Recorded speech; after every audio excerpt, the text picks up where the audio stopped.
As a young citizen of India, armed with technology, knowledge, and love for my nation, with a vision of transforming India into a developed nation, I am joining Shobhit University. What about you? Very good morning to all the participants from India and abroad. Shobhit Institute of Engineering and Technology, Meerut, deemed to be university, and its centers of excellence, Center for Agricultural Informatics and E-Governance Research Studies, and Center for Agribusiness and Disaster Management Studies, extend greetings to all the participants from India and abroad who are attending today's national webinar series on doubling farmers' income by 2022, Atmanirbhar Bharat in agriculture. This webinar is being hosted on every Thursday at 11 a.m. to 1 p.m. Today is 22nd September 2022. This webinar is on a very important topic, growth and structural transformation in agriculture in India, moving to the next level. On behalf of the Honorable Chancellor, Honorable Vice Chancellor, the faculty members of the university, and on my behalf, and as Professor Emeritus and Chairman of Centers of Excellence, Center for Agricultural Informatics and E-Governance Research Studies, Center for Agribusiness and Disaster Management Studies, Center for Informatics Development Solutions and Applications, Center for Industry 4.0 Technology Studies and Applications, and Center for Health Informatics and Computing. Let me welcome our today's guest speaker to deliver the talk in 94th edition of this national webinar series, Dr. Manoranjan Sharma. He is the Chief Economist, Informerics, Valuation and Ratings Private Limited, Delhi. I wish to inform the participants and the speaker that the university regularly conducts two webinar series weekly. National webinar series on doubling farmers' income by 2022, Atmanirbhar Bharat in agriculture, and on every Thursday, and international webinar series on open source digital technologies towards self-reliant India, Atmanirbhar Bharat, on every Saturday. For the benefits of the participants and the guest speaker, so far under this webinar series, we have organized 93 webinars on very important topic. Let me tell the headings only for the benefits. Role of agriculture cooperative societies and e-governance. Blockchain technology-based fishery value chain. A self-contained village felt in need of the day. Lantana camera, a camouflaged treasure trove. Smart hill agriculture, they digitalized hill agriculture value systems. Mara mobile, Mara marketing, integrated mariculture, aquaponics, and precision agriculture. In short, MAPA biofarms for income revolution. Smart tribal agriculture, optimizing value chains. Digital agri-tech and industry perspective. Land resources information system in India, present and road ahead. Weather decision technologies for increasing farm income. Big data in smart farming. Sustainable soil and land management for climate smart agriculture. Understanding market dynamics for increasing farm income. Role of technologies in mitigating crop risk. How to generate additional profit via simple, attractive approaches in farm produce. Adoption of flexi rubber check dam technology. Potential benefit for farmers in rain-fed and coastal agro ecosystems. Realizing the economic benefits of agroforestry. Octosol organic humic solutions for increasing crop yields and quality while increasing farm income and improving soil health. Closing the nutrient loop. Phosphorus management in protein farming, improving nutrient use efficiency and farm productivity. Artificial intelligence enabled pest management technology for agriculture crop protection without pesticides. Empowering farmers through extension and knowledge dissemination. Role of mass media. Smart poultry monitoring systems. Agrobiodiversity, intellectual property laws, agriculture and farmers' welfare, an insight into the issues for Indian agrarian economy. Manufacture and application of biochar for increased soil fertility and crop productivity. Sustainable integration of livestock with agriculture for farm income increase. Role of geographical indications on improving farmers income. Lessons from Asia Pacific region. Dairy informatics network value chain, a dairy tech startups perspective for farmers income increase. Spices informatics network value chain, a turmeric startup perspective for farmers income increase. Generating sustainable on-farm income through fintech intervention. Nutrition sensitive agriculture pathway for increasing farmers income. Artificial intelligence and data analytics to ensure optimal nutrition in the soil. Harvested food that minimizes human disease. Bioenergy supply chain, a business opportunity for rural enterprises and farmer produce organization. Tech enabling India's tech starved farmers for manifold increase in productivity and income. Open insurance ecosystem for agriculture producers. Risk management solution to overcome repercussions on farmers' income, market stability, and food safety. Role of mass media for farmers' income increase. A case study from Green TV. Stack, open source digital infrastructure for the agriculture ecosystem, a Linux Foundation project. Circular bioeconomy towards resilience, urgent need for redefining raw materials and modified waste management policies and regulations. Agritech new horizon in Indian agriculture. Supporting of farmers for marketing will only help doubling of income by 2022. Rural transformation for farmers' income increase, case studies from impoverished districts. Mobile enabled software as a service to solve complex supply chain challenges, a case study from daily orders. John Deere's journey in India, integrated precision agriculture solutions, doubling the income of farmers through eco-agri revolutions. Bayer's carbon farming initiative, post-production intervention, maximizing value for farmers. BAIF models of revival of traditional water management systems to enable doubling of farmers' income should be adopted to farmers' welfare as a new paradigm instead of farmers' income. ICT intervention in agriculture, challenges and opportunities. Democratizing the future of farming, a global experience. Commercial processing of fodders, next game changer in dairying. Data-driven agriculture and agri-tech startups perspective. Agribusiness potentials in Moringa. Agricultural income pathways, strengthening links between agriculture activities and nutrition outcomes. Technology, education, research, rehabilitation for the environment. Cultivating dignity for farmers. Model village development programs, a case study from Maharashtra. Market-driven agriculture, need for development of crop-specific strategies at block level. Farmers collective with value addition, powerful business model for income increase for small and marginal farmers. Lessons from Operation Fred for transforming agriculture and food systems. Sustainable food protection. Sustainable food production. Agriculture marketing in India, defects therein and remedial measures if any. Small scale fisheries and their contribution to rural livelihoods, case studies from developing countries. Impacting lives through livelihood promotion and value chain development, case study of Vruti impact model. Organic spices cultivation for doubling of farmers' income in northeastern region of India, a value chain analysis. Agriculture exports management, imperatives of integrating with the global value chain at the earliest. Agriculture value chain change challenges and opportunities. Dairy husbandry for food security and national prosperity. Mushroom cultivation, a way towards self-reliance from agricultural waste and providing nutritional food security to the nation. Subhas Palekar, natural farming, future of farming rooted in Indian tradition.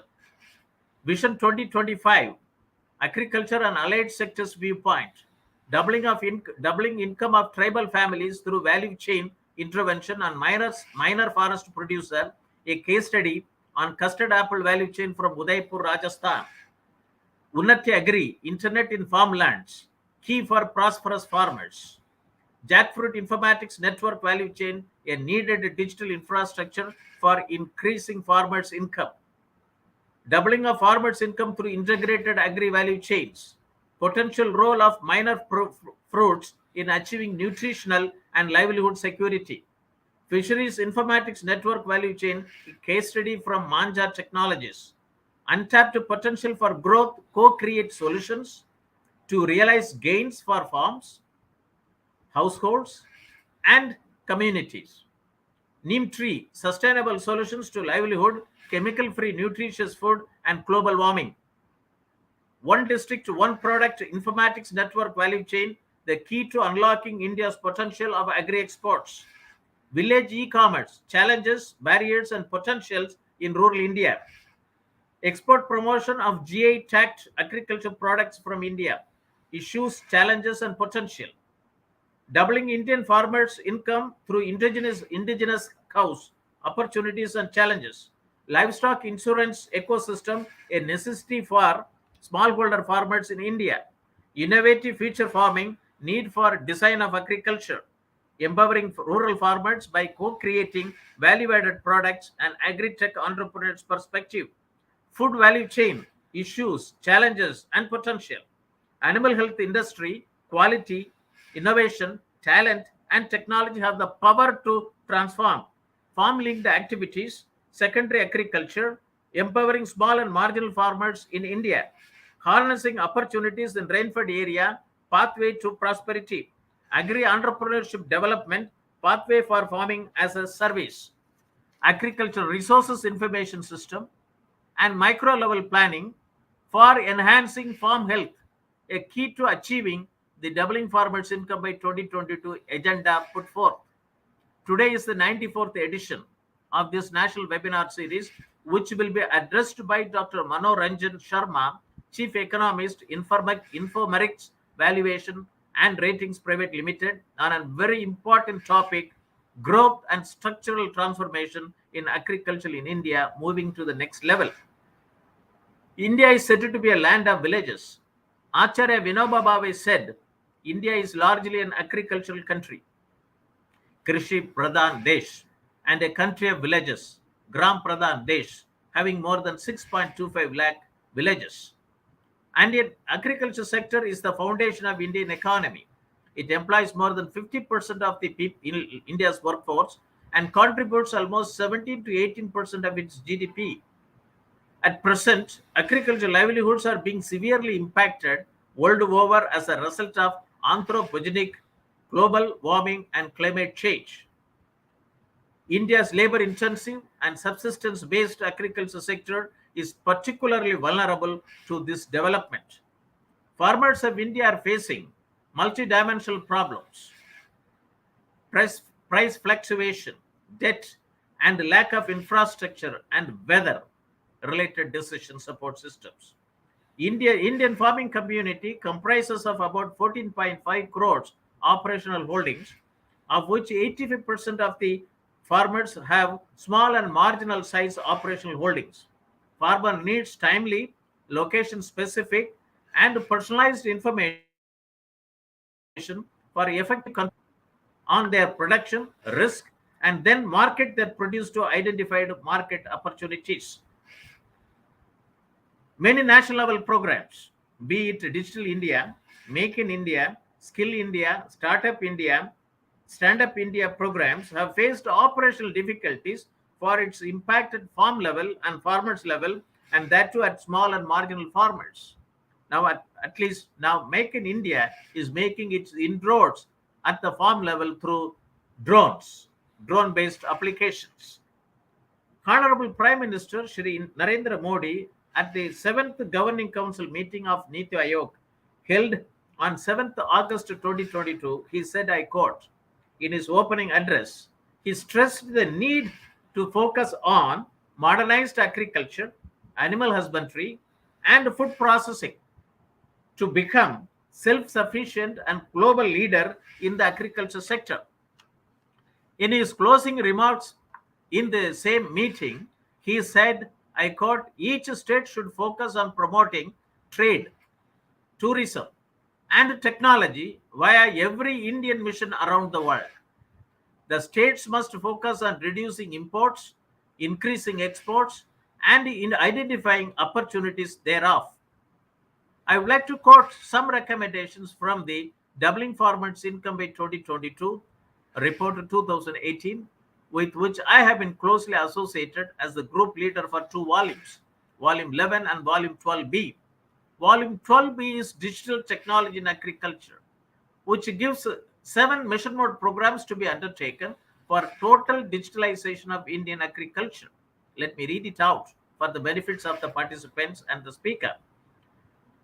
Mission number 1, digitalized agriculture, digital technology and innovation in agriculture.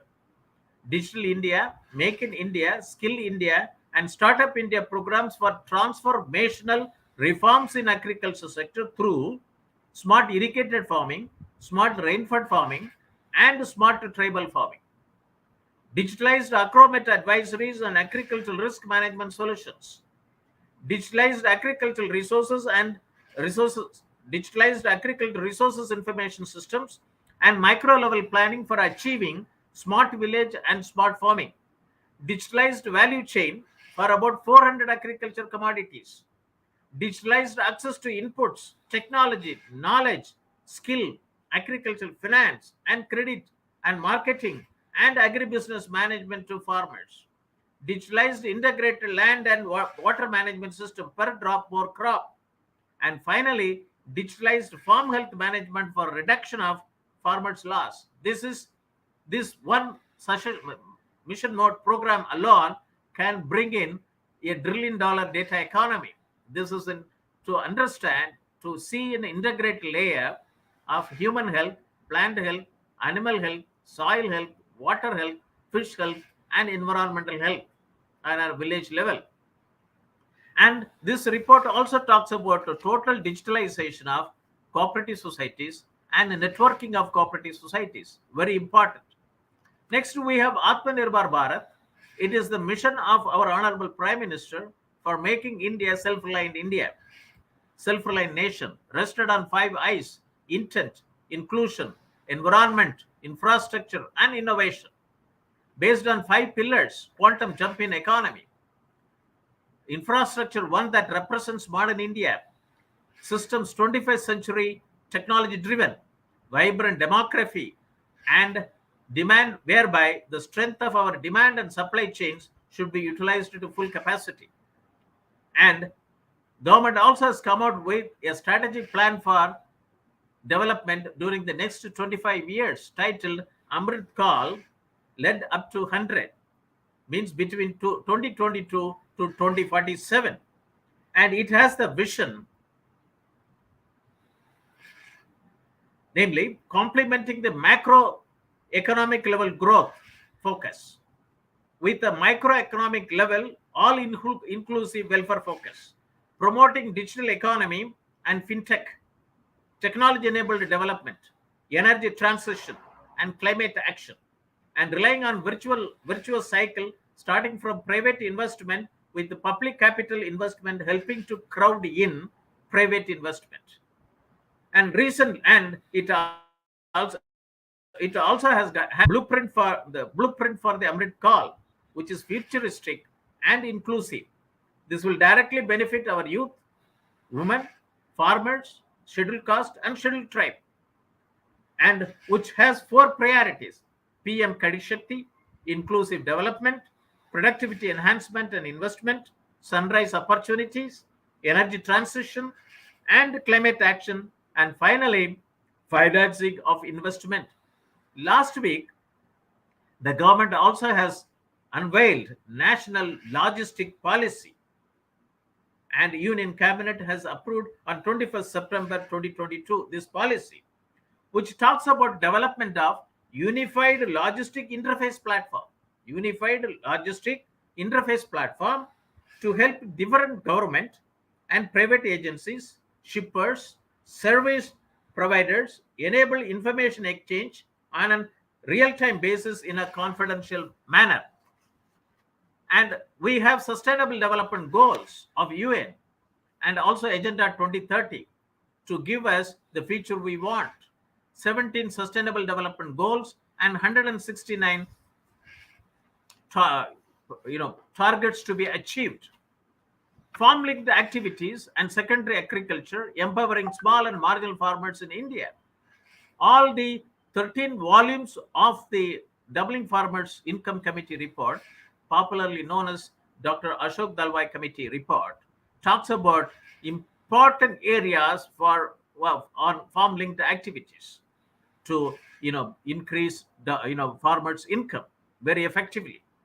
Today's topic is growth and structural transformation in agriculture in India, moving to the present level to the next level. What is agriculture development? I would like to quote from a website of Gates Foundation India.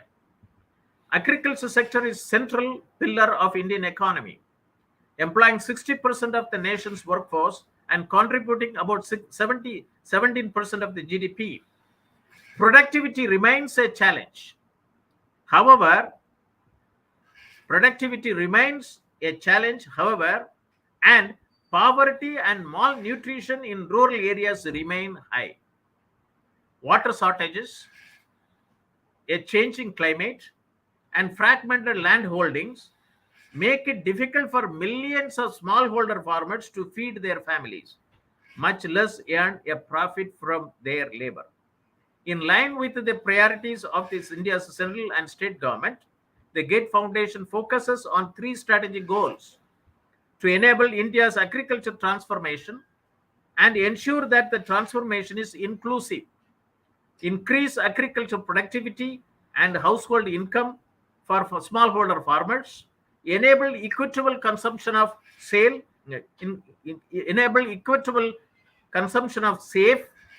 affordable, and nutritious diets year-round, and advance women's empowerment in the agriculture sector. With these goals in mind, the Gates Foundation have 3 models of engagement: advancing inclusive agriculture transformation in partnership with the central government and state government, particularly in Bihar, Uttar Pradesh, and Odisha; engaging in promising opportunities from state to state learning by testing innovative technologies, tools, systems, and approaches, and providing responsive and targeted regional support to further inclusive agriculture transformation across the region. What is structural transformation?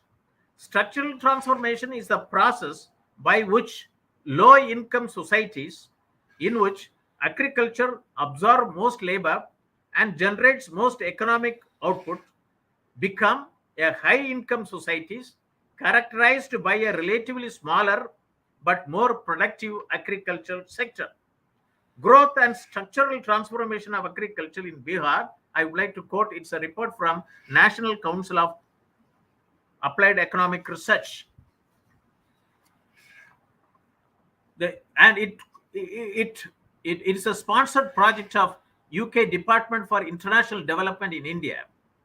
And the study was to undertake, the study has undertaken agriculture sector diagnostic study in the Indian state of Bihar to identify the economic, political, natural, and technical barriers that beset agricultural productivity and inclusive growth in Bihar.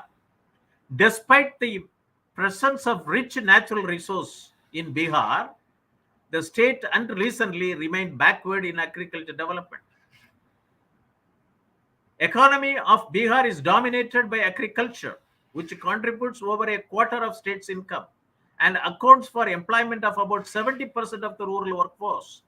Hence, the robust growth of agriculture sector holds the key to the economic and social development of the state. This state has taken different phases of agricultural roadmaps laid down by the government of Bihar as follows. First agriculture roadmap 2008-9 to 2011-12, second agriculture roadmap 2012-13 to 16-17, and the third agricultural roadmap 2017-18 to 22-23. These roadmaps focus on holistic development of agriculture with an emphasis on increasing productivity growth and improving farmers' income. And this report talks, gives a conclusion that Given the prevalence of suitable agroclimatic conditions in the state, there is a need to promote crop diversification. A shift from low value to high value horticulture crops would considerably enhance the farmer's income. However, farmers need to be effectively linked to markets in order to derive optimal benefits of growing high value crops. Needed to be benefits of growing high value crops. There is a need to provide better rural infrastructure, market facilities, information about price, and effective crop insurance to motivate farmers to adopt new crop varieties and technologies. And Asian Development Bank Economics Working Paper Series, it is also on Agriculture and Structural Transformation Developing Asia, Review and Outlook. And it talks about the contemporary view recognizes evolving role of agriculture in development, roughly definable in 4 phases. Beginning phase, agriculture labor productivity starts to increase.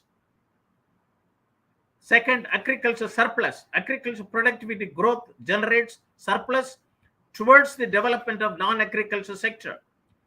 Integration. Agriculture becomes increasingly linked to the rest of the economy through improved infrastructure and the development of markets. Industrialist. Integration is successful and the role of agriculture diminishes to just one of the numerous major sectors of the economy. Structural changes in development of economy. The analysis of economic structure appears in the development economy mostly in 2 forms or through 2 approaches, micro and macroeconomic. Macroeconomic growth focus with all-inclusive micro-level focus. Amrit Kaul led up to 100. Agriculture challenges and policies for the 21st century is a recent report from Dr. Ramesh Chand, member Niti Aayog, published by NABARD Research and Policy Series number 6, 2022, 6/2022. And it talks about Dr. Ramesh Chand's, article talks about a well-coordinated action and strategy between the center and the states is needed to ensure that agriculture marches to the next stage of development along with the other sectors. As per the synopsis of the guest speaker, the food sector is interconnected and interdependent. Agriculture continues to play a pivotal role in the Indian economy. Hence, the issue of holistic development of Indian agriculture assumes significance. He also talks about digital inclusion can accelerate transformation from both the supply, 5G networks, and the demand, high awareness and digital skills sides.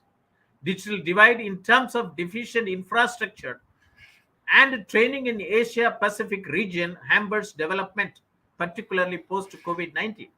Hence, there is a need for innovative out-of-box thinking in the Indian agriculture.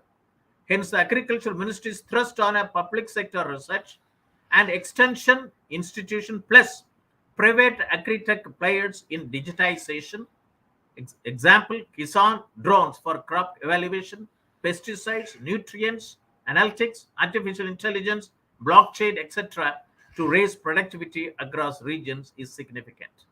Now let us turn to the address by Dr. Manoranjan Sharma, Chief Economist, Informerics, Valuation and Ratings Private Limited, on a very important topic, growth and structural transformation in agriculture in India, moving to the next level. Today's topic will motivate and galvanize the participants. Watching over telecast through facebook.com/Shobhit University India, youtube.com/Shobhit University in, or linkedin.com/company/Shobhit-University for establishing agriculture value chain startups at Gram Panchayat level to move to the next level. Let us unlock the opportunities in India at the earliest. The country requires 2.25 lakh agri-tech startups, 1 per gram each Gram Panchayat. Let me introduce the guest speaker to the audience, Mr. Manish. Dr. Manoranjan Sharma is presently Chief Economist, Informerics Valuation and Rating Private Limited, Delhi. He is the former General Manager, Chief Economist and Chief Learning Officer, of the Canara Bank, which had a business level of rupees 18.28 lakh crore, 9,734 branches, 15,000 ATMs, 12 crore customers, and 90,000 employees as on March 31st, 2022, and is one of the top three public sector banks of the country. He brings in lot of expertise and experience and knowledge. Dr. Manoranjan Sharma is an MA Economic gold medalist, did his postgraduate diploma in business management, and he was awarded PhD for his doctoral dissertation in banking MSMEs by the University of Lucknow in 2010 for the thesis titled A Study of the Trends and Tendencies in Non-Farm Sector in India with a special reference to Uttar Pradesh. Before joining Informerics as chief economist, Dr. Manoranjan Sharma worked in Canara Bank in various senior positions as general manager, chief economist, and chief learning officer, and general manager, assistant general manager, and in SIDBI, assistant general manager, and in NABARD as a manager. He has provided intellectual leadership and innovated concept and analysis, and evolved, executed, and implemented strategies to derive growth, maximized team potential, and mentored staff. Dr. Manoranjan Sharma has over 300 publications in a period of 40 years, which were published in the Business Review, Occasional Papers, Journal of International Research Publications, Indian Banker, BankQuest, Eastern Anthropologist, Lucknow Management Association Convention Journal, Professional Banker, Property World, Professional Banker, Analyst, Yojana, Property World, The Economic Times, Financial Express, Times of India, Hindu Business Line, Dainik Jagran, Now Bharat Times, Swantara Bharat, and etc. etc. Dr. Manoranjan Sharma has widely traveled both in India and abroad and participated as a key speaker in national and international conferences and seminars, and nominated conference track chair in the 6th International Conference of the World Association for Sustainable Development, August 2008, at the University of Sussex, United Kingdom. He is globally recognized as an expert in banking and finance, innovation, economic reforms, financial sector, rural development, MSMEs, corporate communication, women empowerment, and sustainable development. Dr. Manoranjan Sharma has received many distinctions, awards, honors, which includes IDSA SR Research Award for outstanding research in the area of economic development, particularly sustainable development by Guru Arjan Dev Institute of Development Studies, Amritsar, for the year 2021. And Indian Institute of Finance CSR Award 2021 for a deep and abiding interest in a broad basing of the process and pattern of development process and the needs of the poor, deprived, and marginalized section of the society, and driven by the objective of giving back to the society. With this, I would like to welcome Dr. Manoranjan Sharma to the National Webinar Series and Doubling Farmers' Income by 2022, Atmanirbhar Bharat in Agriculture, to talk on a very important topic, growth and structural transformation in agriculture in India, moving to the next level. Over to you, sir. Thank you. Sir, am I audible? Yes. Thank you, sir. At the outset, I am thankful to Professor Moni, the authorities of this universities, distinguished faculty members, friends, students, ladies and gentlemen, for having me with you on this important issue in this institution of considerable contextual significance. I think Professor Moni has made my task difficult because he has covered a wide range of issues, and to that extent, given the kind of magnitude, the kind of wide canvas he laid down before you, I think there will be inevitably some element of repetition. I request you to kindly bear with me. Now, let me start with a quote from World Food Day. Every year on October 16th, the World Food Day is celebrated across the development spectrum, and the World Food Day last year is stressed that our actions are the future.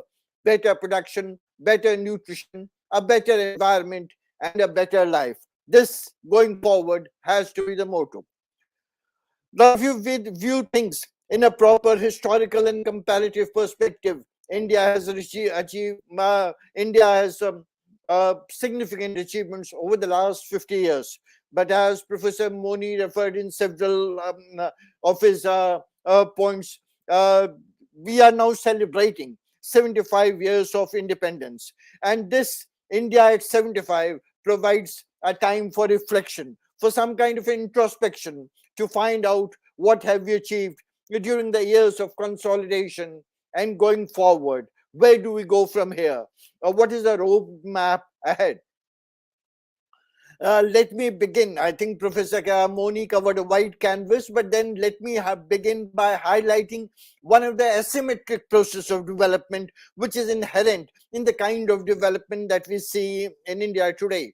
Asymmetric development is reflected in the steep decline in the share of Indian agriculture from 52% of GDP in 1951 to 18.2% in 2022, despite agriculture accounting for 58% of total employment. And this rise to 18.2%, I think will come make a reference to this. Also marks a significant improvement from 2020, when we were at only agriculture accounted for 15%. Obviously, some of you may be aware that last 2 years have been terribly bad. India underwent even to a certain extent a process of a recession, when we had 2 successive quarters of huge contraction in GDP, and particularly the manufacturing and the services sector were greatly hit. On the whole, the agriculture sector displayed some dynamism, some resilience. So this is why, in relative terms, you see the share of agriculture rising in the last 2 years significantly.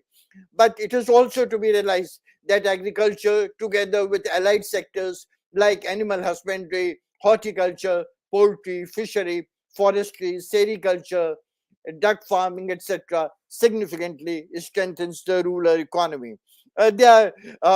Professor Moni referred to work of Ramesh Chandra, some pioneering work carried out by the National Bank for Agriculture and Rural Development, with which I had the privilege to work for some time, I think 10, 12 years.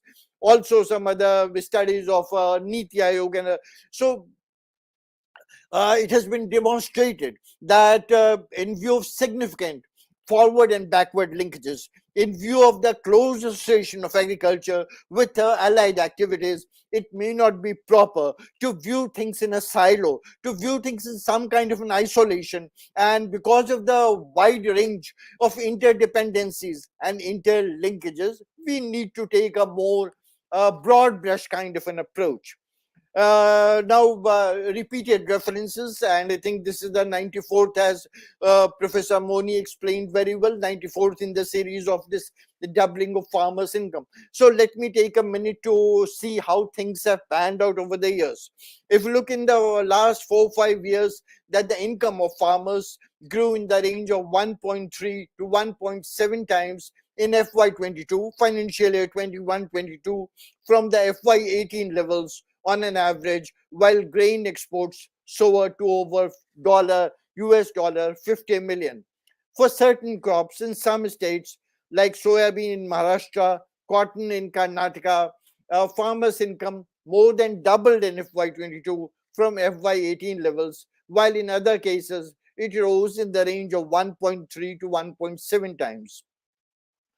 The increase in the income of farmers engaged in cash crops has been more prominent compared to farmers growing non-cash crops. Now, all these forces and factors have led to an increase in the share of agriculture in the GDP from to 18.8% in FY22, from 14.2% in FY21. But as I already mentioned, that this was also due to the shrinkage of industrial and services, the debilitating hit to lives and livelihoods in the wake of the COVID-19 pandemic, which is sometimes being seen as something like a once in century kind of an event. The nearest comparisons which come to mind are that of the Spanish flu of 1919. Sometimes, let me just take a minute to explain the kind of severity of the impact of COVID-19. COVID-19 has been has often been compared to the global financial crisis of October 2008 and even the Great Depression of 1929. But data and analysis, which has increasingly come in public domain, whether you look at the analysis of the International Monetary Fund, the World Bank, OECD, ADB, Niti Aayog, Reserve Bank, and other individuals and institutions, you find that they have been able to substantiate the thesis that this had a far more debilitating impact on income, output, and employment. Now, there have been heightened global dynamics. All of us are aware of the ongoing war in Russia, Ukraine, volatility in oil prices, inflation is creating a scare all over the world. We in India find the situation is terribly bad. If you look at the CPI numbers, I think for last 7-8 months we have been crossing the threshold fixed by the RBI of 6%. The Monetary Policy Committee of the Reserve Bank of India has been mandated to contain in the inflationary spiral at 4% plus minus 2%. But now for 7-8 months we have and if you look at the WPI numbers, then we find that the WPI is something in the region of 12 to 14%.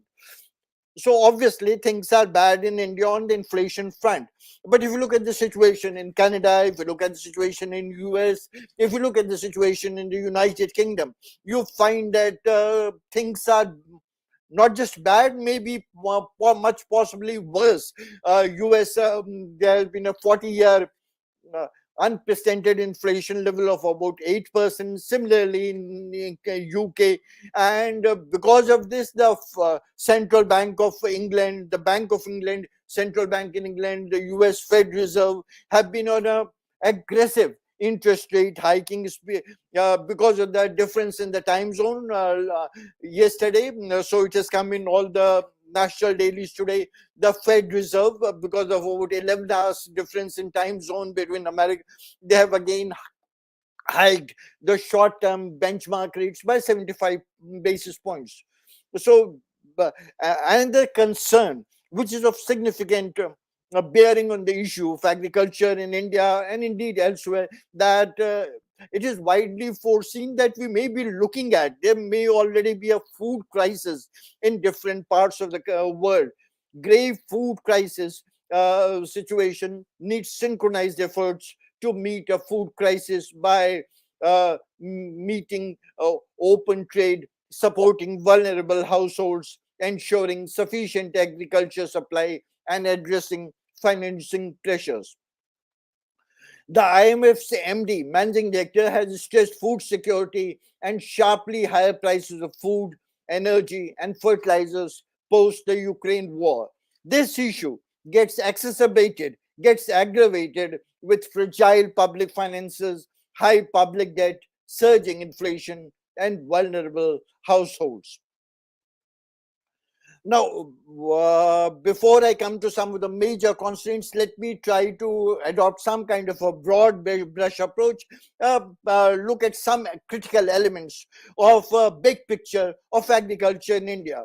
If I look at the freedom struggle, it was often said that our freedom fighters had a tough time, and I have been maintaining for quite some time that the trial of adversity was that of our forefathers who fought struggled for the Indian independence. But now that India is gradually acquiring its own place in the sun, so to speak, the trial of prosperity is ours, and we must do all that we can with coordinated and concerted measures with a sense of urgency, so that the position of India is strengthened significantly in terms of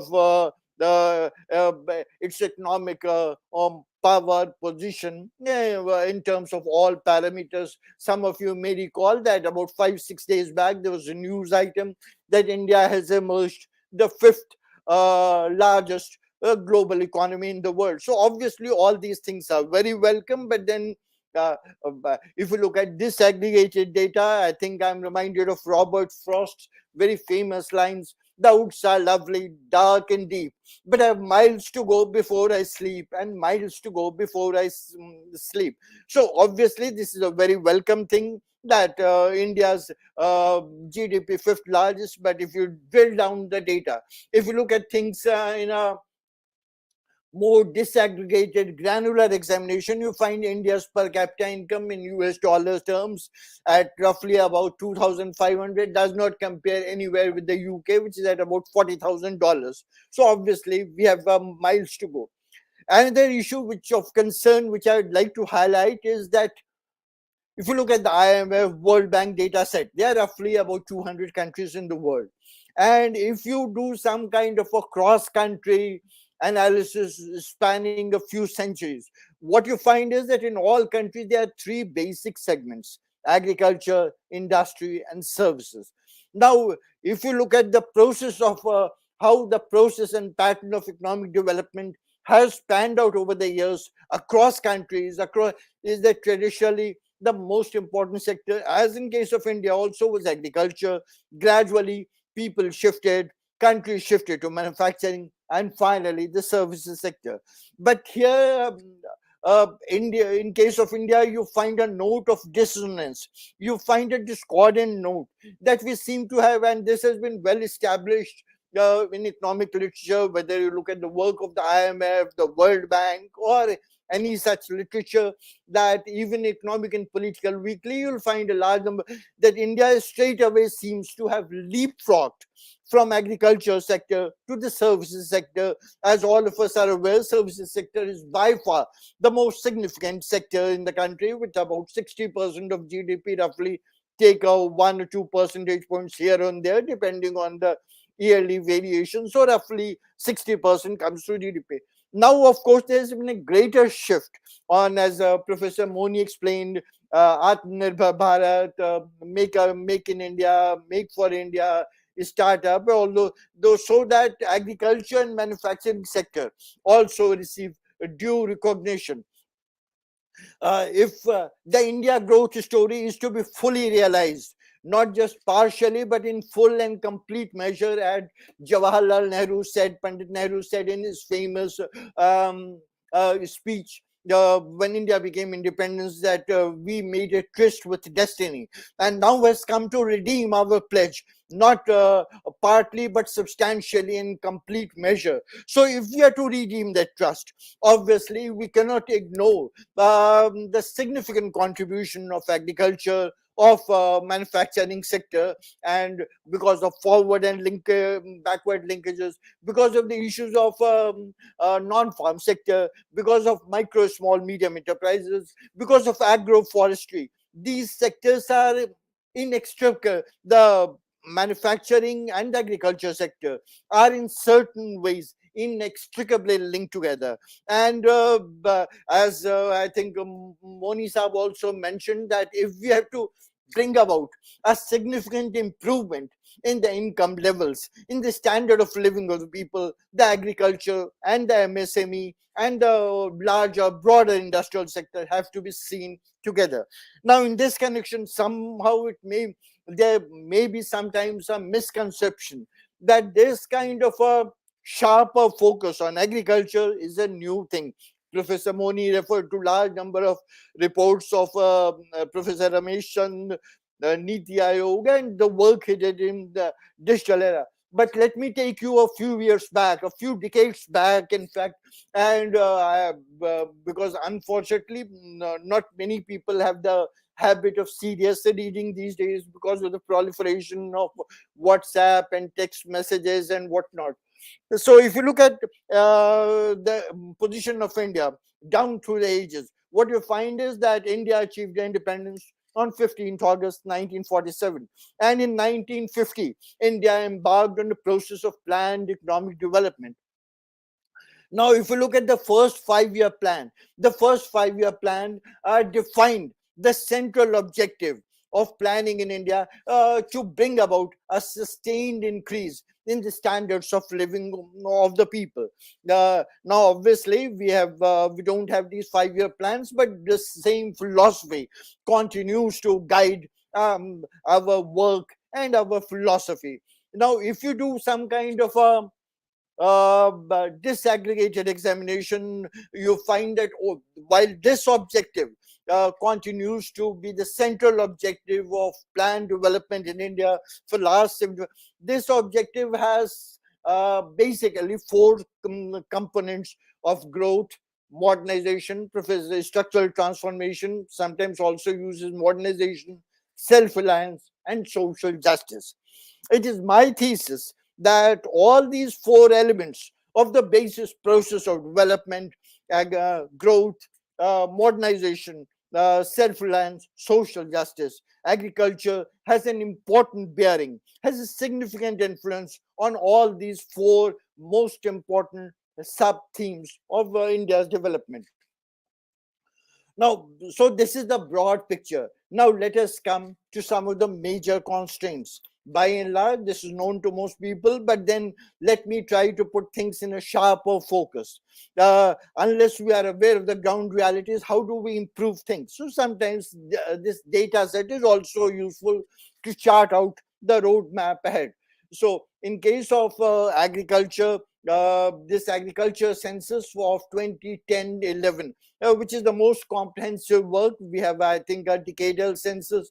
So I think some of these aspects were also very well highlighted by Professor Moni. We have about 38.35 million operational holdings with an average size of 1.15 hectares.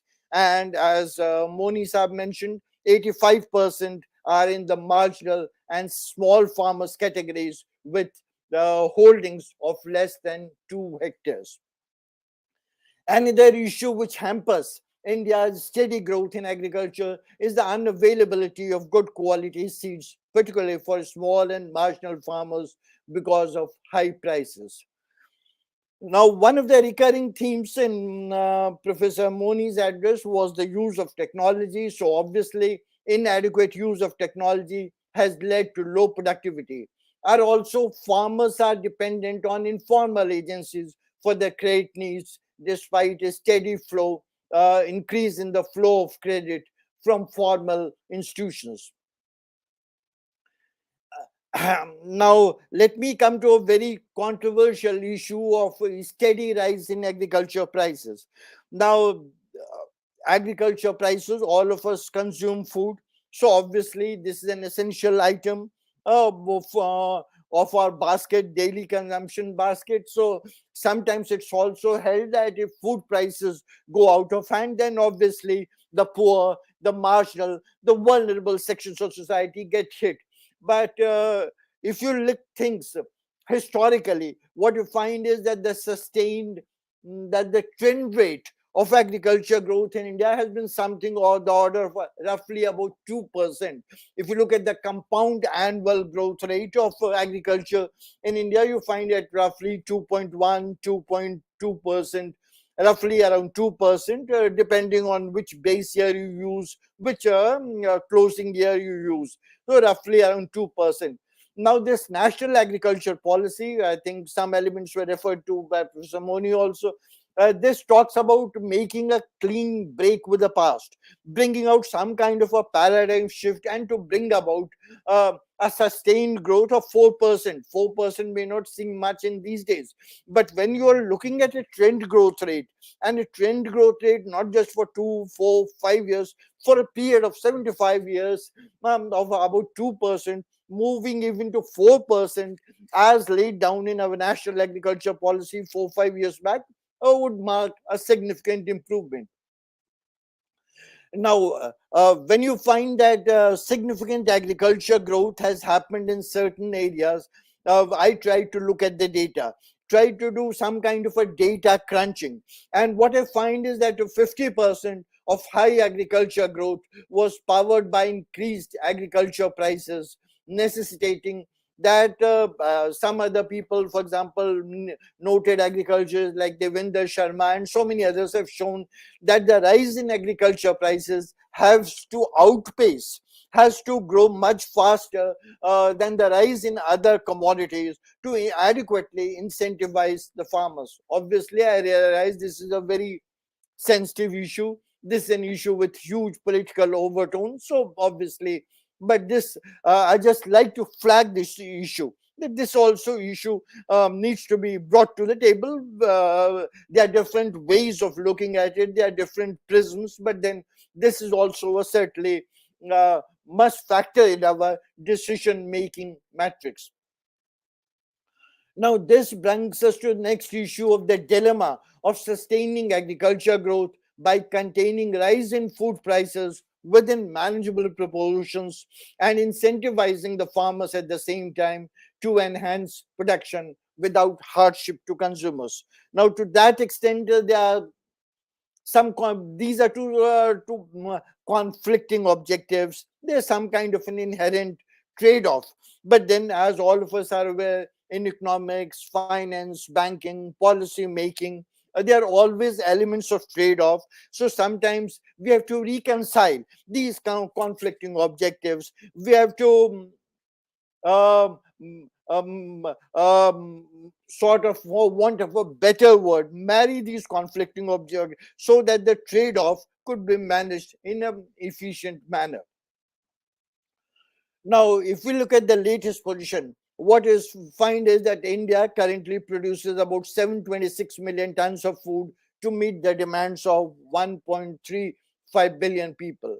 75% of this production comprises food of plant origin. Basically, we are referring to pulses, cereals, vegetables, etc., while the remaining comprises food of animal origin such as milk, egg, fish, etc. And I would like to highlight the magnitude of the challenge which is confronting us, because agriculture is required to produce 41% more food in the next 15 years to meet domestic demand.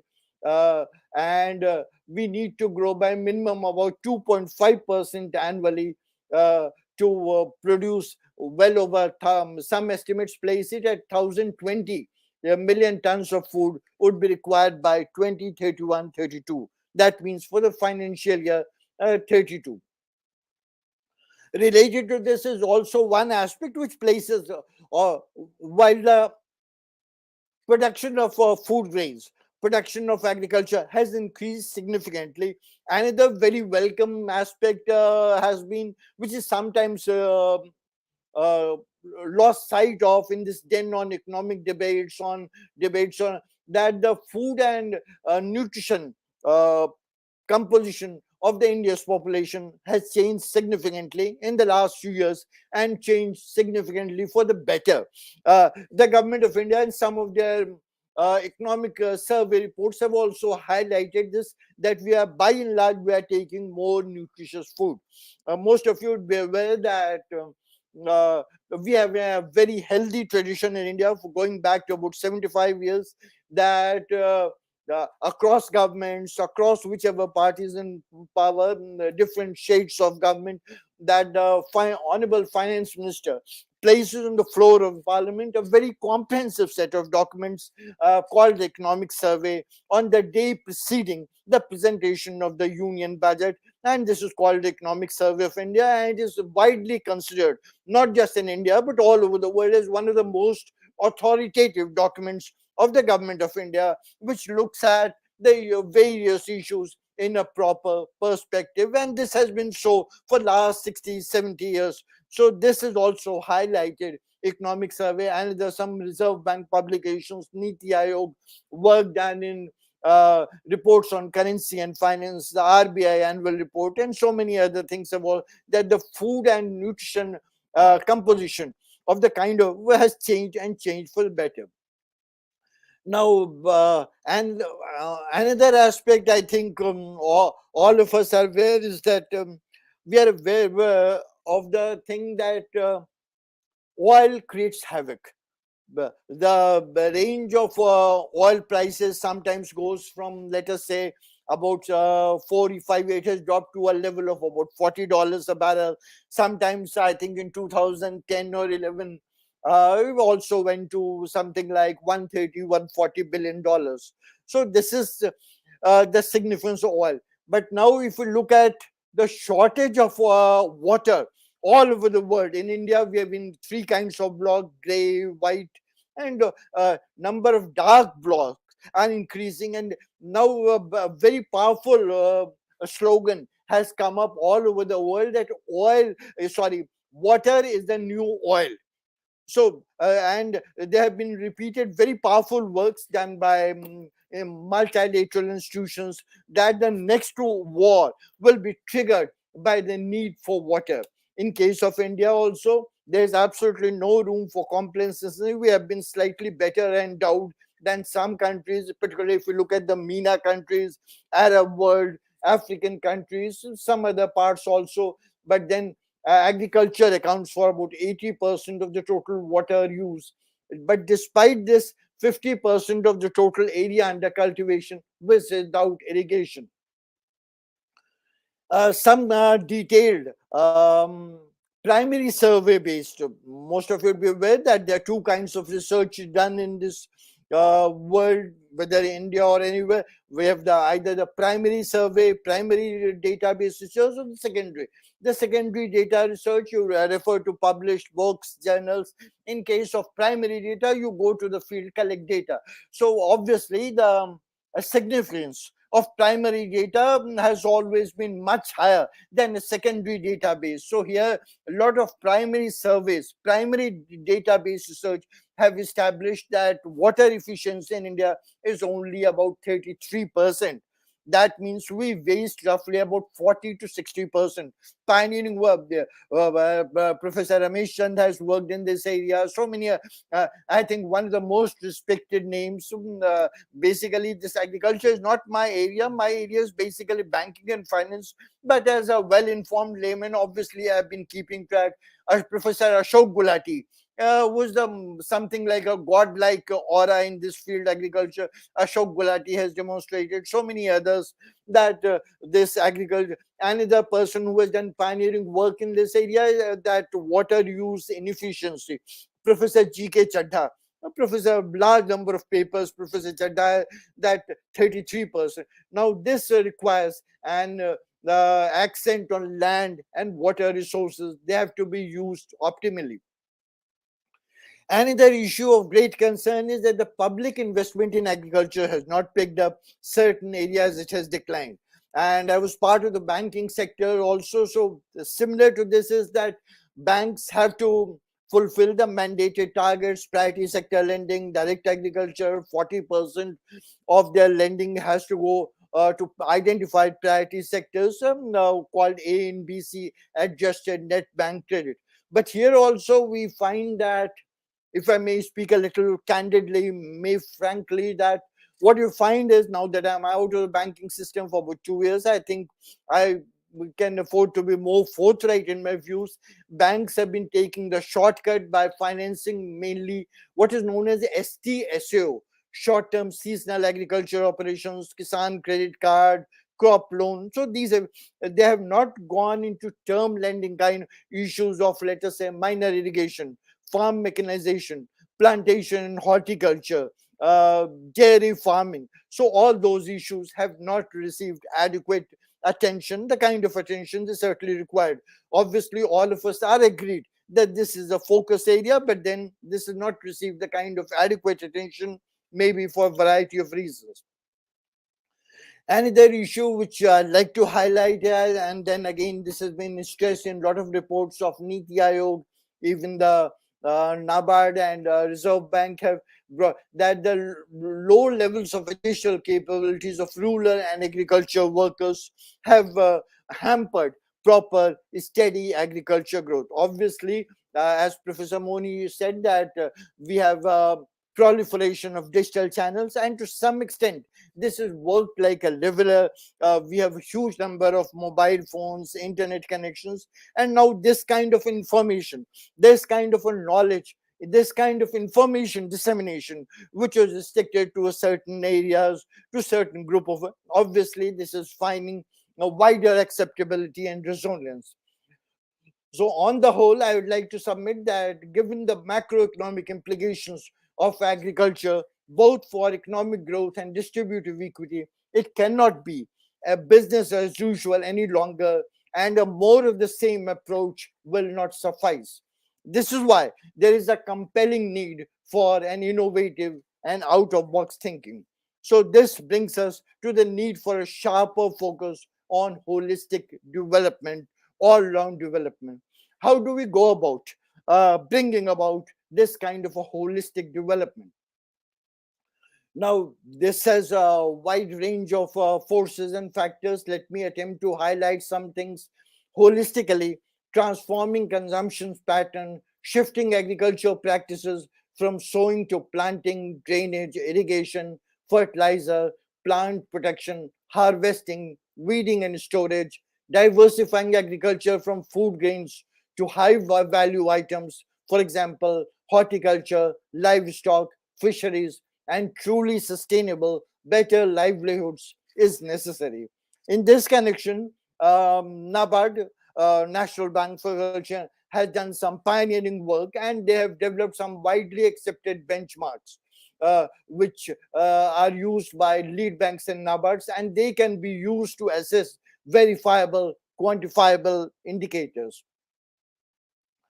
Now, whether you look at industry, particularly micro, small, and medium enterprises, agriculture, some of the basic issues, and I'm sorry to say that there's a very famous French verb which says, popularly one of the most famous, says deja vu. Seen there, been the, and similar thing is the la plus est, which means basically the more things change, the more they remain the same. So one, if I may say, use a word, a stronger word, is that one unfortunate aspect of development of agriculture, to a certain extent also of micro, small, medium enterprises, is that there have been a long enduring concern on the timeliness of credit, adequacy, security, and cost of credit. So these issues, whether you look at some studies of 1950, 1970, 1980, 2000, 2010, even to, so these are persisting issues. So obviously, NABARD was set up as a follow-up of the recommendations of the Graphic Committee to review institutional arrangements for credit in India, and then it said that a new institution is necessary to provide some kind of an undivided attention on the needs of a small farmers' agriculture. But has it been fully realized? So these are some fundamental questions which need to be asked, which need to be answered. To a certain extent, there has been a convergence of business correspondent, BC based financial inclusion initiatives with SHG network and macro level demonstrations of banking technologies. Other measures which could be helpful in this area include enhancing productivity of crops and animal husbandry, checking soil erosion, promoting watershed development, and transdisciplinary approach and community participation in making village scale groundwater management more effective in designing holistic interventions with wider ownership and delivering longer term regionally sustainable groundwaters. Now, as I said earlier, 50% of agriculture still lacks assured supply of irrigation. So, so obviously, all those dry land farming, basic concept there is to promote watersheds. So, people's participation in watershed development requires developing effective local institutions, capacity building through training of farmers, and providing off-farm employment opportunities.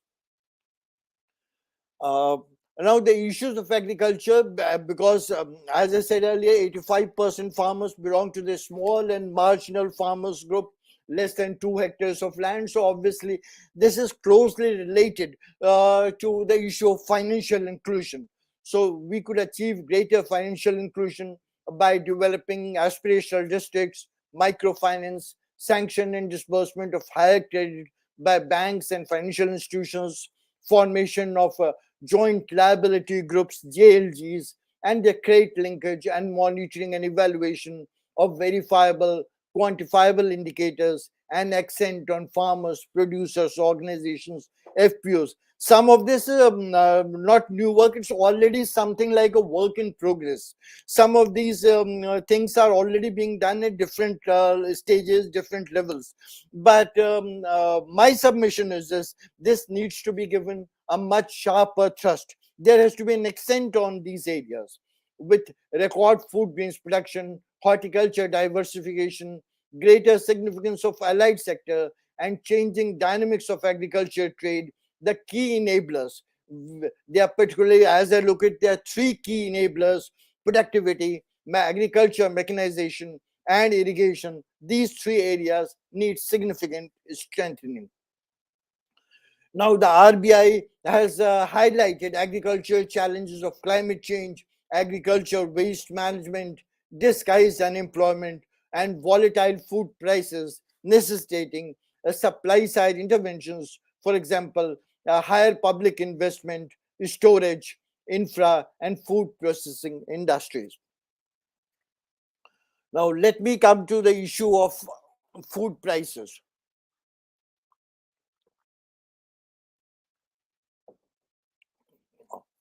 Now, all of us should be aware that at the apex level, at the global level, the highest organization in this is called FAO, Food and Agriculture Organization. Now, FAO has shown that there has been rise in food prices by a whopping 75% post mid 2020. The Indian CPI, Consumer Price Index, also popularly known as retail inflation, reveals doubling of rural consumer food prices in FY22 because of the Ukraine war, rising rural cost, namely food production and transport. This food sector, this is why we say it's interconnected and interdependent. Now, very recently, about a month or two back, the IMF has done a very important study in case of sub-Sahara Africa. So while this is a region-specific study, I do maintain that some of the policy prescriptions, some of the recommendations which flow from this study on food prices have wider ramifications, repercussions, applicability, especially in India. Now, this study shows that external factors drive food price inflation, but domestic factors can reduce their impact through monetary and fiscal policy, overall economic environment, and transport constraints. So this study has been done by IMF specifically in relation to sub-Sahara, but I think all these suggestions are quite well-meaning, and I think they would have applicability in case of India, South Asia also. Now, as I said earlier also, the issue of credit to agriculture has been one of the most fundamental problems of agriculture. But now what I'll try to highlight is that we need to go beyond credit. We need to go well beyond credit. We need to transcend credit. But let me do some kind of number crunching. Agriculture credit disbursement has risen significantly from 64,000 crore in FY 2002 to 17.09 lakh crore in FY22. So this will give you some idea of the kind of progress that we've achieved in ground level credit disbursements. So my submission is that while credit must grow quantitatively and qualitatively, streamlining credit requires differentiated needs-based approach, thrust on FPOs to enhance credit and direct credit to desired channels, horticulture, and value chain financing. Another aspect which I wish to highlight, initially all the TV channels and the newspapers, print, electronic had caught on it, but then obviously we have a short memory, so we moved from one thing to another.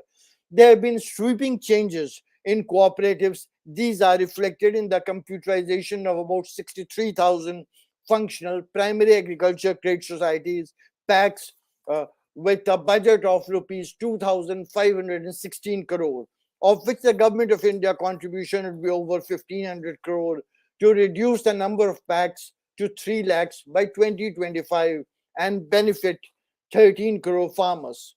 Such historic changes to make packs viable and multidimensional.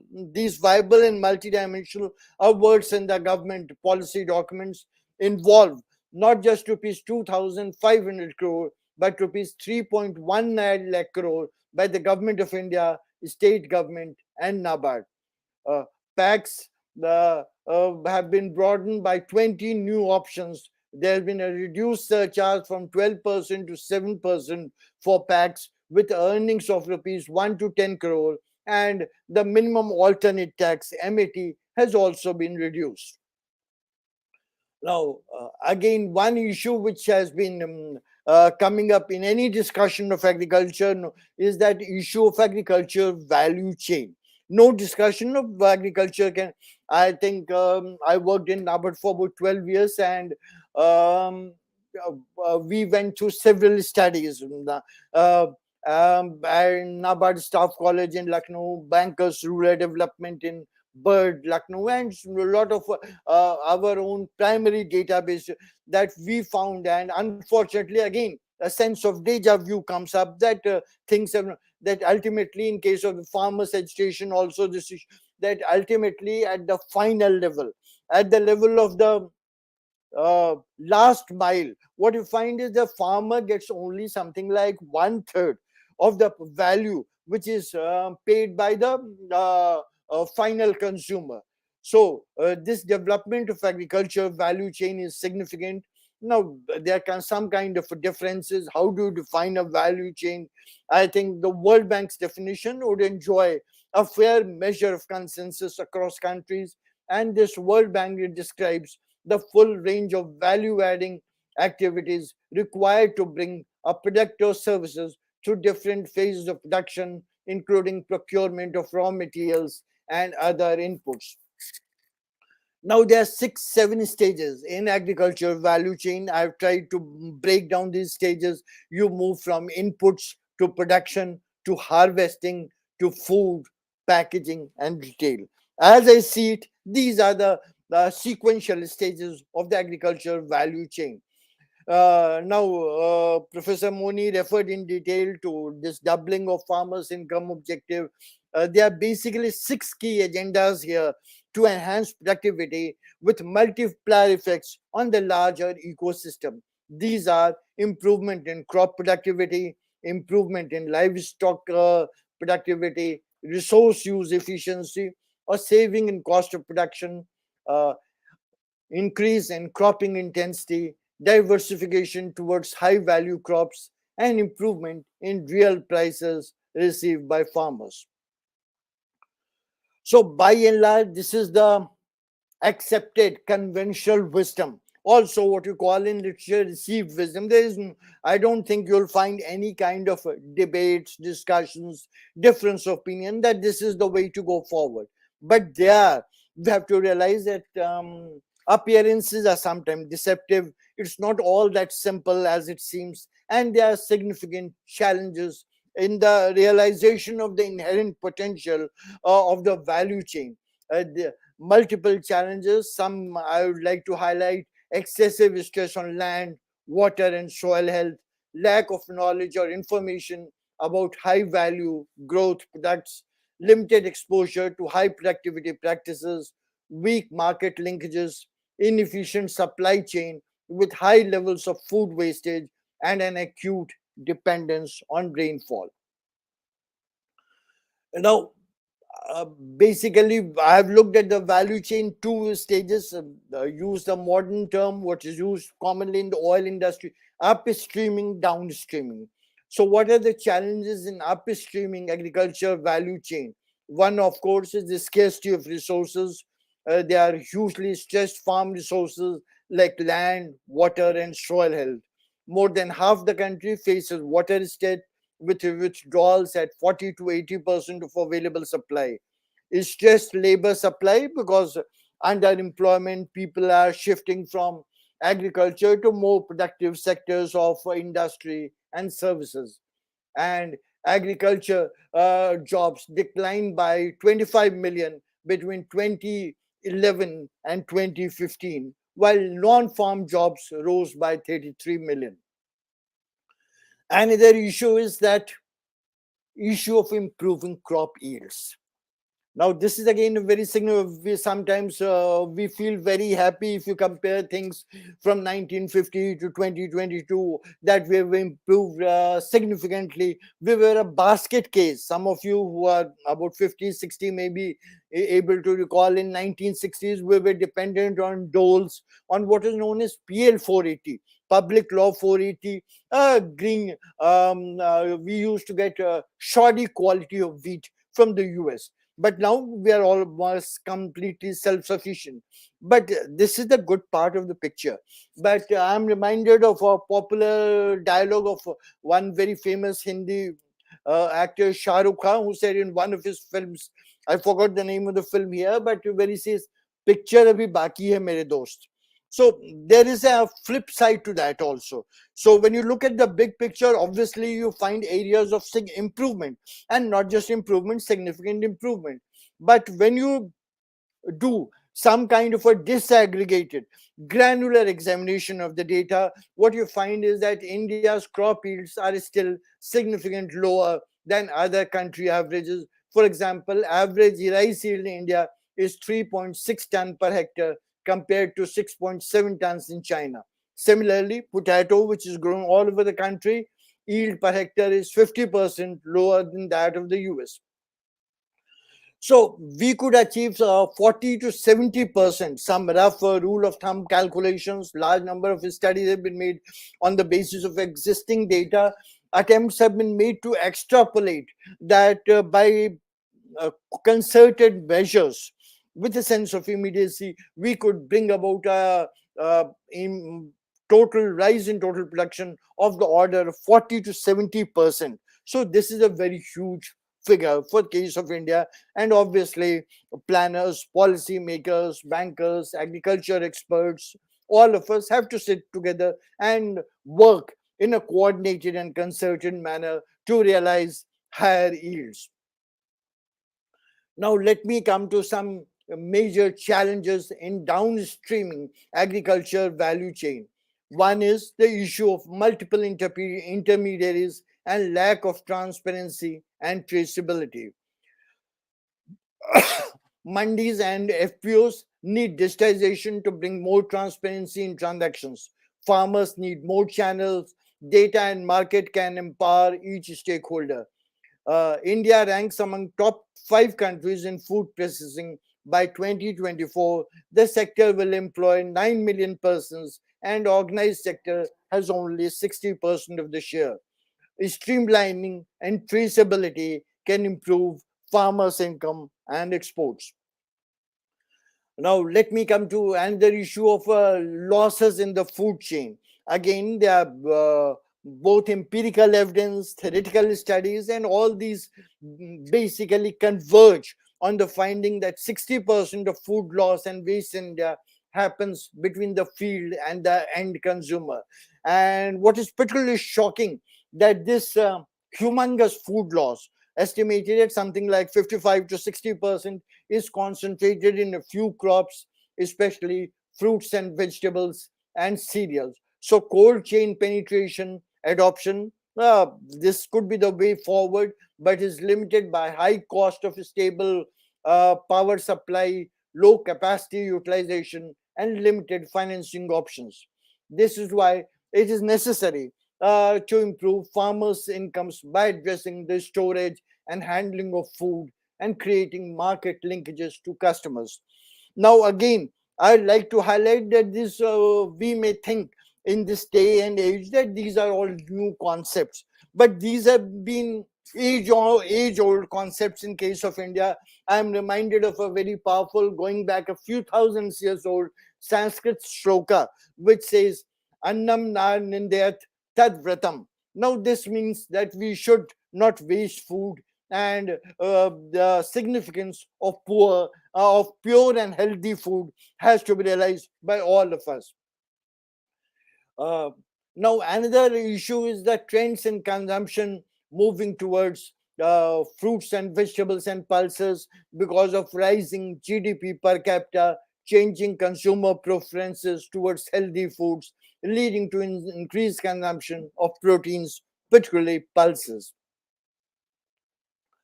Now, Professor Moni has done a lot of work, very pioneering strategic significance on digital opportunities. So, I'm reminded of a very powerful quote, again, goes back long back, Albert Einstein, great towering intellectual. And he said that uh, you cannot solve a problem at the present level. uh, you have to rise above that problem. So we have to think innovatively, we have to bring some out of box solutions. And going forward, one of the significant ways in which we can move to the next level is by making greater use of digital opportunities across the entire agriculture value chain, at the pre-production stage, in production, and post-production. And these can create significant value and boost farmers' income. Now, obviously, I'm not an expert like Professor Moni in this kind of a digitization field, but I did some work in this area. So let me highlight some crucial elements. One is digital and analytics. Digitization and analytics will play a crucial role in building India's farmers of for the future. Potential disruptions that could unlock value through the food chain are precision farming, efficient farm lending, with electronic applications, disbursement of loans, insurance payouts linked to weather, field data, direct benefit transfers. Some of these are already happening. DBT, as all of us are aware, this is has taken off in a very significant manner all over the country. There could be centralized platform integrating farmers and wholesale markets to provide timely information for price realization. And the major issue is Internet of Things based advanced analytics in manufacturing plants to improve availability, throughput, and save cost. Uh, Now, again, obviously, you can make out from my gray hair, we have seen several springs. But unfortunately, I keep going to olden times. We used to, at my high school examination, maybe about 40, 50, 40, 45 years back, we used to study that Indian agriculture continues to be a gamble in monsoon. That means we are subject to the vagaries of a monsoon. So again, it is a matter of some regret that the issues of financing and crop insurance, which can significantly iron out these kind of fluctuations, have not received adequate attention. And towards this end, there is a need to provide innovative equipment, financing models to farmers through partnership with manufacturers, weather forecasting agencies, and digital partners. Offer easy financing for FPOs, for community infrastructure, for storage and transportation. Going forward, we need to create digital ecosystems for financing and crop insurance. Another major area of concern is establishing market linkages between farmers and buyers. This will make pricing transparent and also help in better value realization, particularly for small farmers and whose products are perishable. That means they don't have much withholding capacity. If they're not able to sell their products in 3 days, 5 days, 7 days at the most cases, like let us say mangoes, let us say bananas, or apples, you can hold on for some more time, but a lot of fruits, vegetables will come in this category. So if this kind of sufficiently robust, strong market linkages could be built up between farmers, and this could increase farmers' income. We have done some kind of by at least 10%. Further, it will improve the downstream players to source more effectively by eliminating intermediaries. I refer to my experience that about 20 years back, 30 years back, we went through a lot of economic literature, also did some kind of a detailed field survey at the grassroots levels across different parts of the country, and we found that ultimately the poor farmer received only about 1/3, which is technically called in the literature on economic development as farm gate price. So if the end consumer paid 100 rupees, the farm gate price, the price which is available to the farmer, is a very evocative and a self-explanatory concept. At the gate of his farm is only about 33-35 rupees.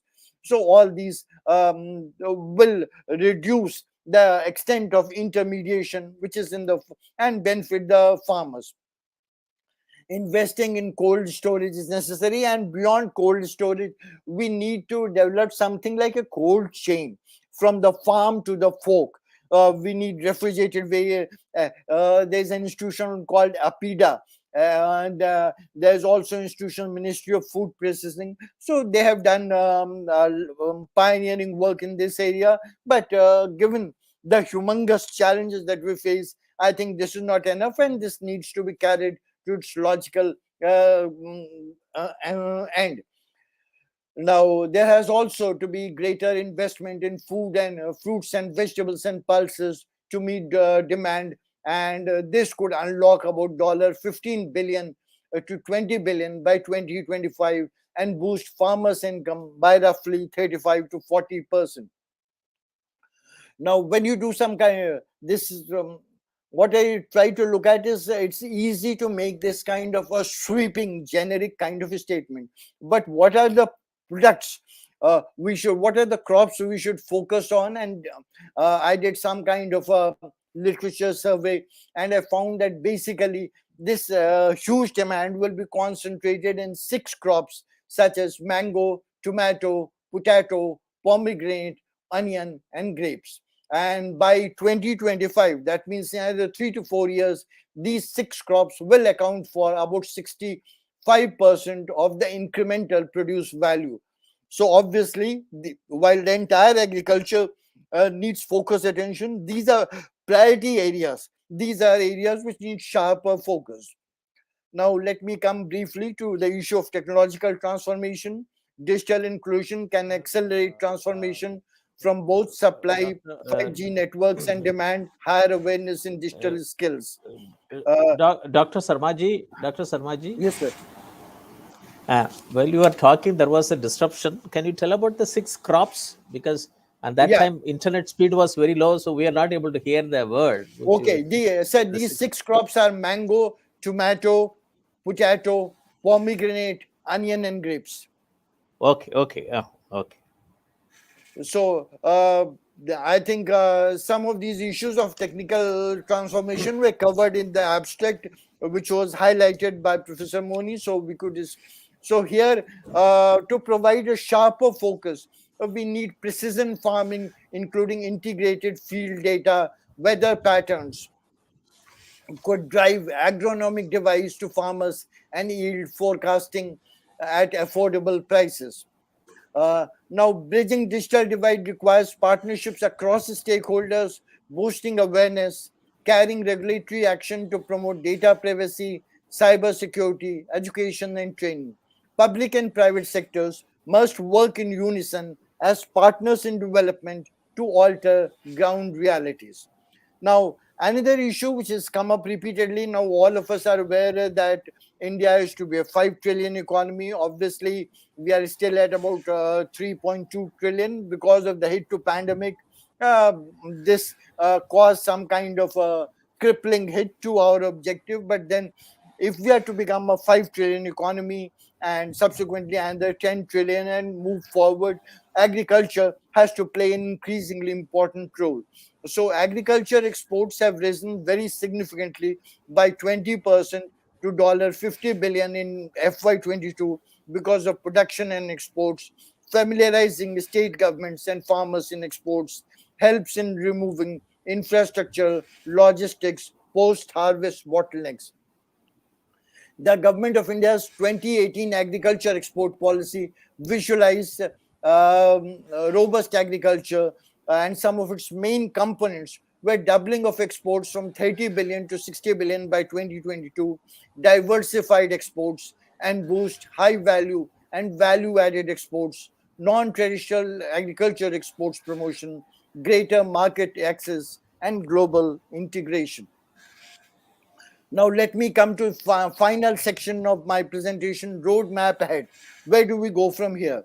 Despite significant statewide differences because of historical factors, agroclimatic conditions, and opportunities for alternative production employment, is stress on KCC, repair KCC, crop insurance, land records, digitization, and creation of charge, is stressed on integrated farming, and complete knowledge about crops, agroclimate conditions will help in providing remunerative prices to farmers.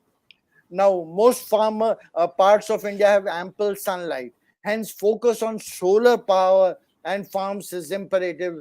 There are also aspects. Now, this is aspect which is not, again, I referred, I think, earlier also to that very people like Ashok Gulati, people like G.K. Chadha, Ramesh Chandra has made significant contributions to the entire realm of world in agriculture.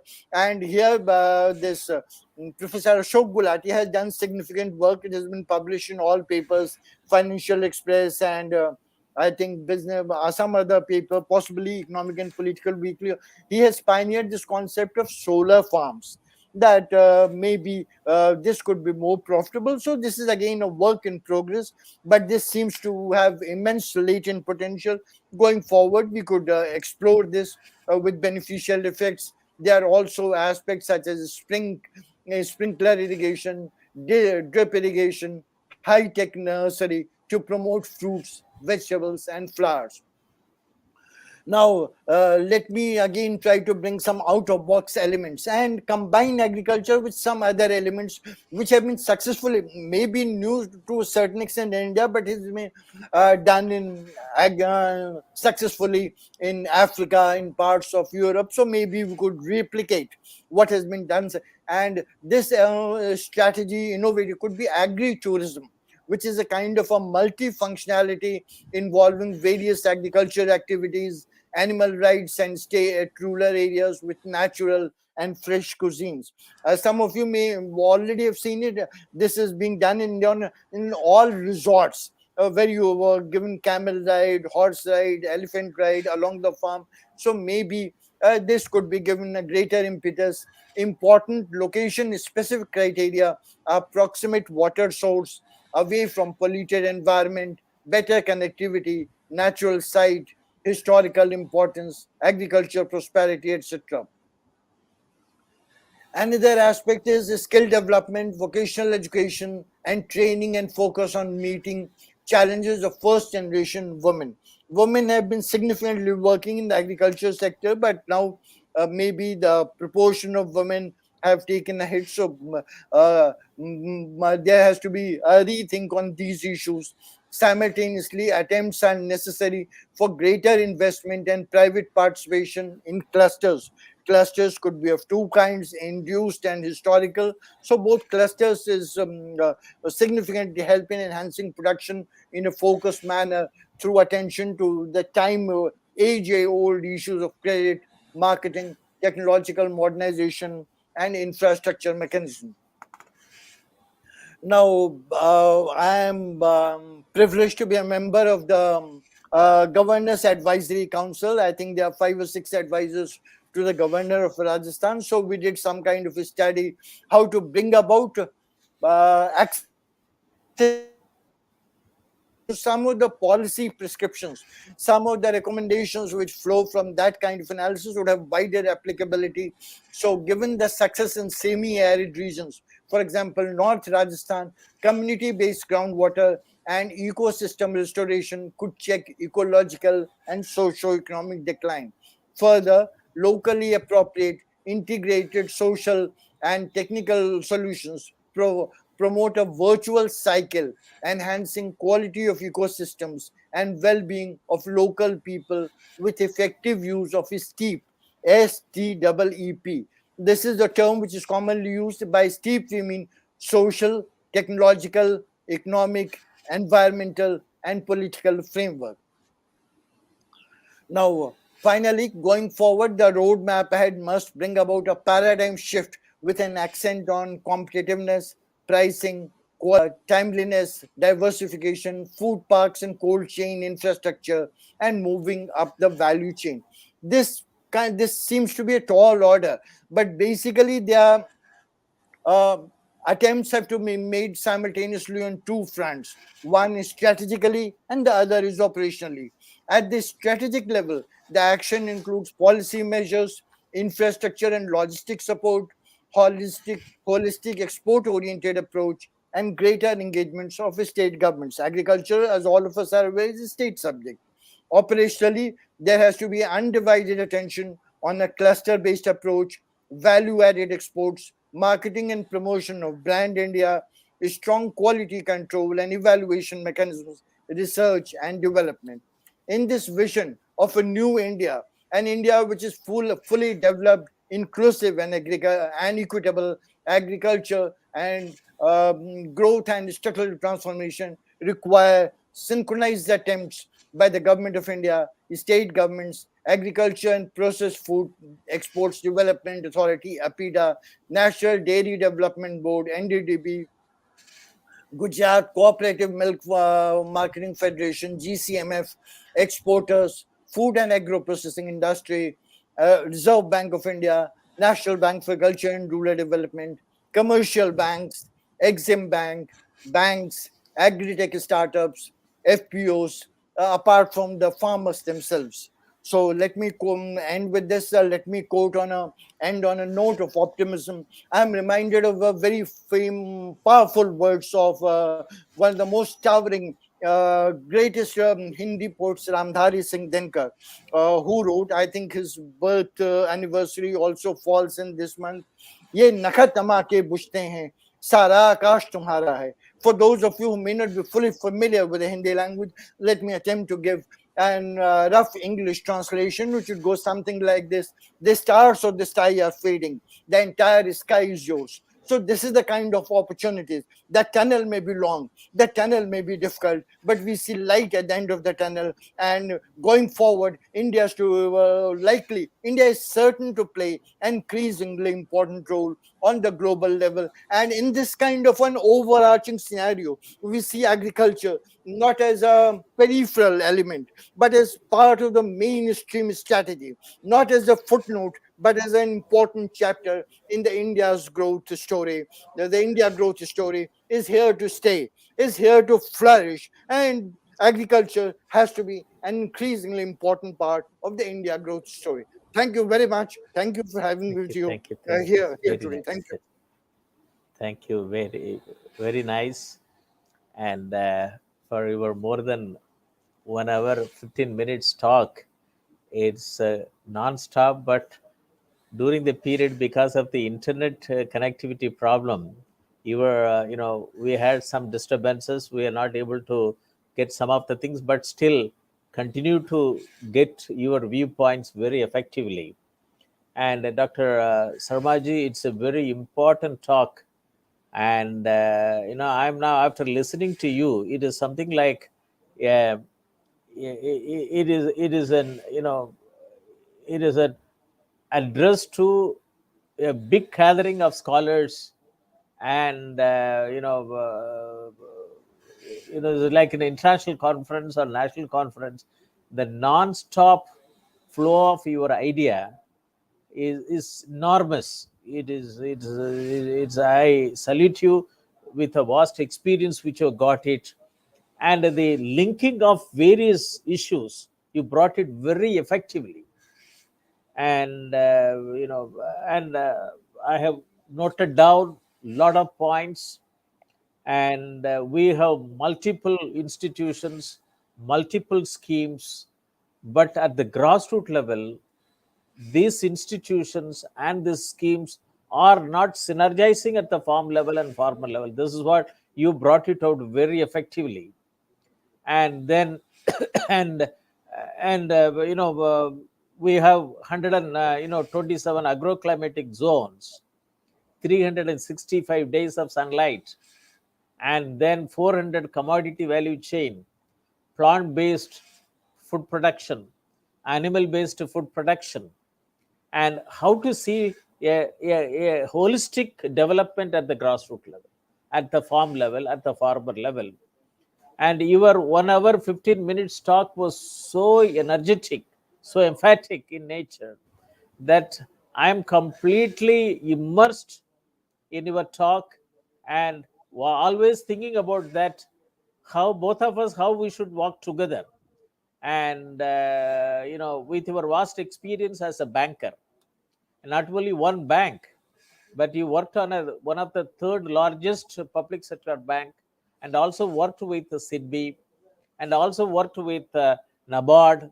With this quite voluminous experience, and also you are a author, and participate in various national and international seminars, and published more than 400 papers. And and how to bring your these thoughts, it is integrated thoughts which goes seamlessly integrated with various sectors, and how to bring it at the grassroots level. That's why, after working in government for more than 35 years, I thought that university is the best forum, platform for people like me to work with the grassroots level, bring in technology development. Today my emphasis is more strengthened, that after listening to your talk, that this country is having a lot of experienced people like you, but and this country has got about only 6,500 blocks, district level block level offices, block level agriculture offices, development of rural development offices, animal husbandry offices, industry offices, banking offices. But they are not the Facebook for the grassroots level. 6.25 lakhs villages, we have 2.25 lakh gram panchayat. Internet is going over there, Bharat Net, and mission 2022 is supposed to connect every house with a higher broadband connectivity. 1,500 deemed universities, but about 4,500 engineering colleges, about 22,000 higher education institution. And how to take this country forward? And agriculture, we have got 14.5 crores operational holders. 80% is smaller marginal operational holders. And then you have 63 million MSMEs. And then you also very nicely said it that, this is how, and we have got the traditional knowledge. And we have seen from 1947 onwards what type of trajectory in which we have moved. And we are strong in space research. We are strong in agriculture, traditional agriculture. We are now trying to bring in, that SNT based, enabled agriculture. And you also come out very nicely. You defined a framework called STEEP framework. And we have sustainable development goals. And why everybody in the government, even at least the 6,500 block development officers, are not talking about the developmental issues. They are all looking into only, how, talking about government subsidy and how to have a sustainable development at the grassroots level. And you have listed out a lot of points. And unfortunately, today, many times we had the internet disruption. But I thought that let that talk continue, so that it will help us to further move on with our defined objective. But to list it out, you said it very clearly that that agriculture continues to play a pivotal role in Indian economy. We need a holistic development. And you also said it very clearly that during the difficult period, our Honorable Prime Minister said it, doubling farmers' income by 2022. I am closely associated with that. That's the reason only, in order to propagate, because many of the states, even the district level officers, do not even know, they have not even read the Doubling Farmers Income Committee report. And I thought that from this university, from the centers of excellence, let me conduct a weekly program with the experts like you to derive the point that the intention of our Honorable Prime Minister, the recommendations of Ashok Dalwai Committee report, and how to motivate the relevant people at the grassroots level. And you said it that during this period, some of the cereals, some of the agriculture commodities, farmer have got the income which has grown from 1.3 times to 1.7 times, but some of the cash crops it has even crossed 2 times, more than 2 times. But the thing is that the opportunities are more, and you said it very clearly, moving to the next level. That's why, in order to prepare the people to watch your program, to understand, I also try to bring in the relevance from various published documents from Asian Development Bank, Dr. Nabard report of on Dr. Ramesh Chand's findings, and what is really going on in the state of Bihar in the name of growth and structural reforms in agriculture.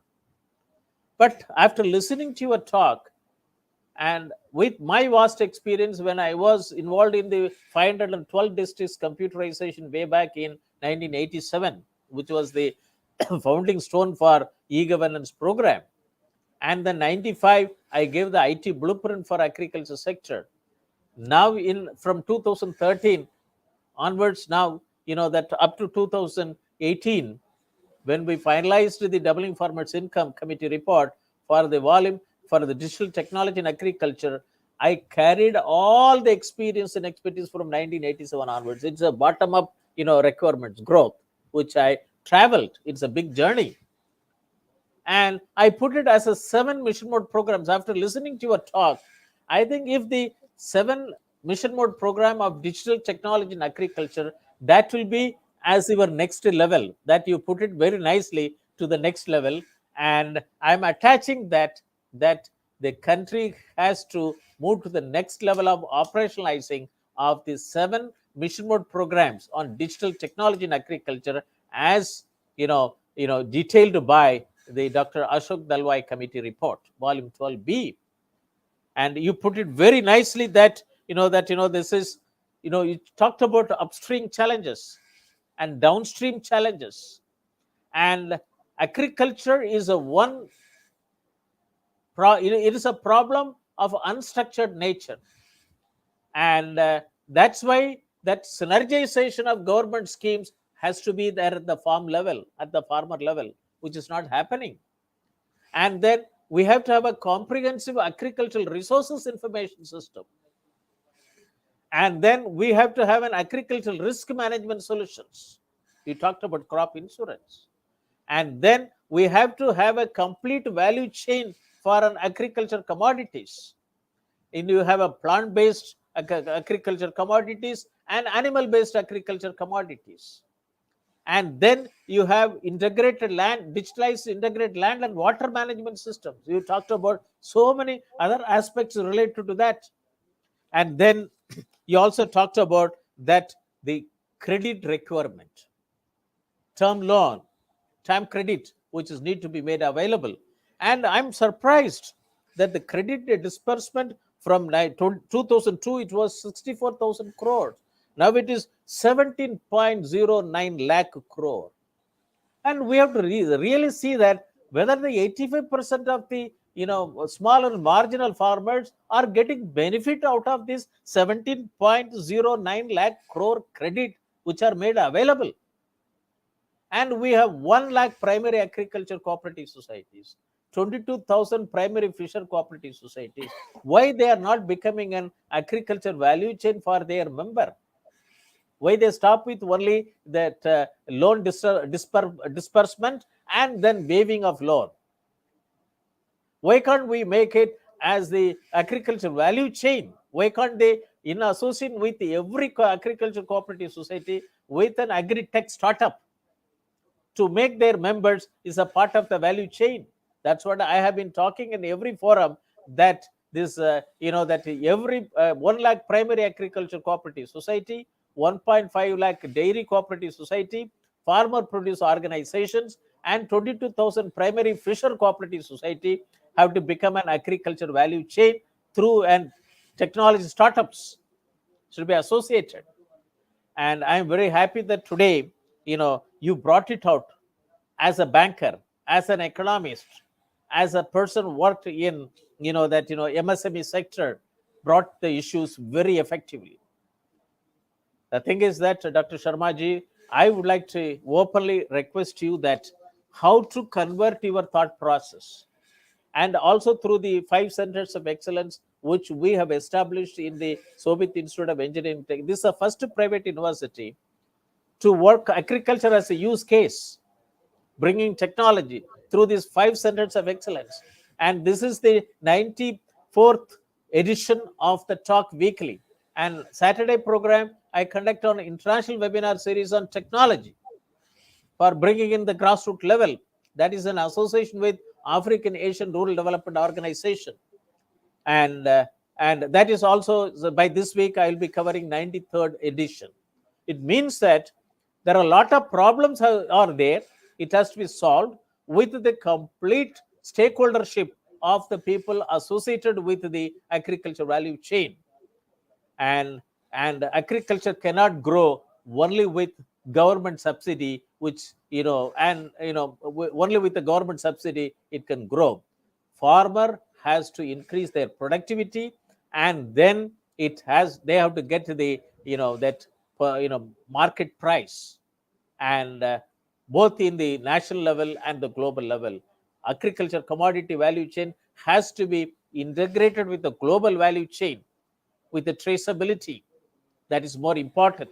And today talk, I was quite happy that I'm able to have you in this program.